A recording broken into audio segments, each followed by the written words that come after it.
Alrighty, welcome back everyone. We just talked about some of the new developments in NIL and how some recruits are not as concerned about it as some other people might think, but let's jump into the Hall of Fame and let's talk about how it has a problem on its hands. I'll be totally honest with you. When the list came out a couple of days ago of the people eligible for the Hall of Fame, you're looking down the list and you're saying, man, about half of these people probably deserve to be in the College Football Hall of Fame, but only 12 can make it, and that is where my problem starts. Let's get into all the requirements that go into being in the College Football Hall of Fame, and a lot of them are normal, a lot of them are, make sense, some of them are outright ridiculous. So let's get into some of the different things that are going on, and I think one of the biggest things is players are one of the interesting things in college football where I get that, you want your best players in the College Football Hall of Fame. You want the guys that are first team All American selections, which is one of the requirements. You want, the big time players that have cemented them into history. But it's not always what college football is about. I think there's a lot of players that haven't made a first team All American or, haven't done certain things on the football field that still mean a ton to college football. And I think using very, very strict monikers for what makes a player Hall of Fame worthy is kind of a dangerous slope. But also, the coaches one is the one that I really want to zero in on here. They have to be 3 full years after retirement, unless they're 70 at the point of retirement. So Nick Saban was 70; he was able to get in this year. Active coaches have to be 75. I'm not sure if Bill Snyder was 75 when he was still coaching, but he has since gotten in and it absolutely deserves to be in. But also, the coach has to coach for at least a decade in college football. They have to coach at least 100 games and win at least 60% of them. So that's wild for a couple of reasons. Guys like Pete Carroll coached 9 seasons in college football. He should be in the Hall of Fame. I don't see any other argument for that. Mike Leach sits right below that 600 winning percentage mark with 596. There's no reality where you can't, bend the rules a little bit for someone like Mike Leach. So getting into all of this, it's been a little bit frustrating. I'll be totally honest with you. When I, get into a lot of these different type of really get into the weeds of all this stuff, you realize how many people deserve to be in that Hall of Fame that are not right now. It starts with that man right there. The fact that Mike Leach is not in already is beyond crazy, but that's beside the point. I think there are a number of players that deserve to be in that for whatever reason are not. And let's start with Kellen Moore. He left his career as the NCAA leader in wins. He was second in touchdowns, fifth in passing yards when he left. He is one of the most defining players of the 2000s and brought a team like Boise State into the national conversation in a lot of ways. So the idea that he is not in there is just outright insane. Monty Ball had 39 touchdowns in a season, and I'm not joking. It is actually 39 touchdowns in a season. He tied the FBS record and took it from Barry Sanders to give you an idea of where he was up. Ran for over 2,000 yards in 2011. Did just incredible things while he was in college. Still holds the rushing record in the Big 12 for touchdowns and set both FBS records for finishing 13 consecutive games with 2 touchdowns. This kid was insane, and the idea that he is not in the Hall of Fame is absolutely out of this world. And finally, Simeon Rice, one of the guys that he went to Illinois a little bit back in the day, definitely a little bit of a throwback player, which makes it even crazier that he is not in this because he is the sack leader for the Big Ten all time. And he played a while ago. So there was plenty of time for people to overpass him in that, and no one has. He is one of the most defining, one of the most dominant players in the game, and the idea that that guy is not in those walls is just outright insane. He was one of the most dominant players. There he is right there. One of the most dominant players for a very long time. And then you have guys like Peter Warrick. You have guys like Garrison Hearst, Ken Dorsey. All of those guys not in the Hall of Fame. And you can't make an argument to me why they shouldn't be. It's insane. Like guys like Peter Warrick, Garrison Hearst, there's no question that those guys should absolutely be in that building. And in my eyes, when we look at other Hall of Fames and we look at, MLB, NFL, whatever sport you want to go to, there should be, certain monikers you got to pass because there's, not as much variability in the amount of talent on the field and the teams aren't separated by huge margins.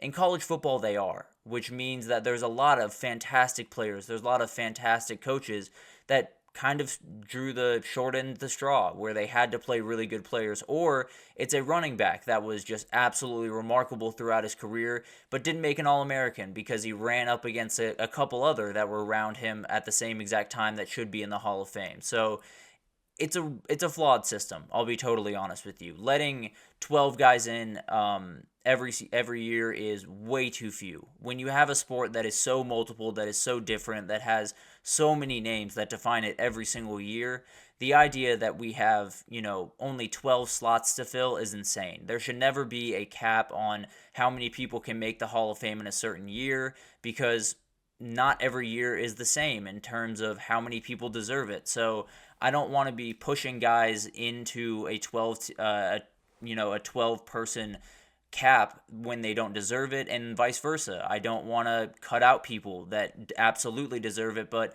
we can only have 12, so that's just the way of things. That's ridiculous, and that's not necessarily the way that a Hall of Fame should work. The way that the College Football Hall of Fame is meant to be, and the way it's meant to be in pretty much any sport, is showing what's special about that sport, showing the people, the coaches, everything in between that define that sport and make that sport special, leaving out guys like Monty Ball, leaving out guys like Simeon Rice, leaving out guys like Garrison Hurst, Kellen Moore, all of these guys. You're not doing that service. And I understand that some of these players aren't the most eye-popping players in the world, and they're not, they don't play at the biggest universities in the world. It shouldn't matter. College football is defined not by, Texas and Georgia and Bama. It's defined by the Toledos of the world, the Boise States of the world, the teams that take us by surprise, the teams that show up to work every day knowing that they're not going to get the coverage that the other guys do. And I think the idea that some of these people are being left out because I don't know why Kellen Moore is being left out, but I have to assume it has something to do with him going to Boise State, and that's insane. There's no reality where you can have a College Football Hall of Fame and leave out a huge sect of college football that makes it what it is, that makes it special, that makes it specific. And I think when you look at this Hall of Fame right now, I'd love to tell you that, it's a great place to go and get all of the history of college football. And to be honest, I've been there. It's a really, really fun atmosphere, and it's a lot of really, really cool things in there and some fun activities and everything. But as far as I'm concerned, it's not a Hall of Fame at this very moment. It's a cool museum. It's a very, very fun place to spend your day. That's all well and good, but it's not a Hall of Fame because you're leaving out players like Simeon Rice. You're leaving out players like Monty Ball. You're leaving out players that define this sport for so long. Peter Warrick was one of the most electric players that ever played this game. And the idea that he didn't make it his first time around, to be fair, is insane enough. But the fact that it's had to wait this long is just ridiculous.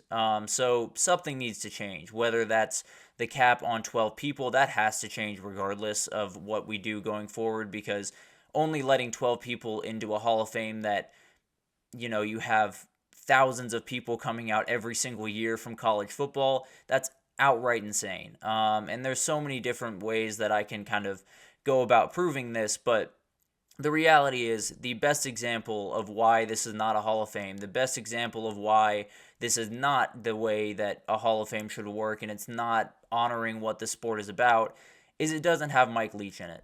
I think we can all agree on that. Mike Leach is one of the most defining figures of the past 2 decades in college football, and it's because of what he did on the field, of course, with the spread offense at Texas Tech and Graham Harrell and Michael Crabtree doing just incredible things on that team and him kind of transforming modern college football, or it's just who he was off the field. That's, what we all loved about him the most, I think. I mean, his play designs were absolutely insane, but I was waiting for that post-game interview, and I think a lot of you were as well, and that's part of college football. It's not always about what happens on the field. It's not always about the winning percentage. It's not always about, how long you were part of the game. Pete Carroll was here for 9 years, but he left a indelible mark on a university that is one of the biggest brands in all of college football. So it's broken. I'll put it that way. The system, the way it's going about, I don't know if it's the people in the room making the wrong decisions. Well, I know it's that in terms of guidelines, but I don't know if it's the wrong people, voting on this. I don't know if it's pure ignorance to some of the players that matter so much to college football, or it's just a little bit of laziness. I don't know what it is, but as far as I'm concerned, when we're looking at the College Football Hall of Fame right now, it's a fun museum. It's a really cool place to spend a Saturday, and that's about it. It's not a Hall of Fame. It's not, honoring what's special about college football. It's not, putting the proper spotlight on the people that we all love the most. So you can call yourself the College Football Hall of Fame as much as you want, but as of right now, you are a college football museum that has a couple of plaques in there from some very incredible people, but you're leaving out way too many. So there are plenty of examples of people that absolutely should be in that aren't, but the Hall of Fame's just off right now, and it can be fixed, and it's something that I think we're finally getting a good amount of momentum for it to be fixed, but as of right now, it's a very disappointing thing to look at, I suppose. But we'll take our second break here, and when we come back, we're going to talk about NC State and UNC. It seems like they might be pushed or forced, honestly, to play some of the group of 5 teams in their state, and I absolutely love it. So I'll break that down right after this, so stick with us.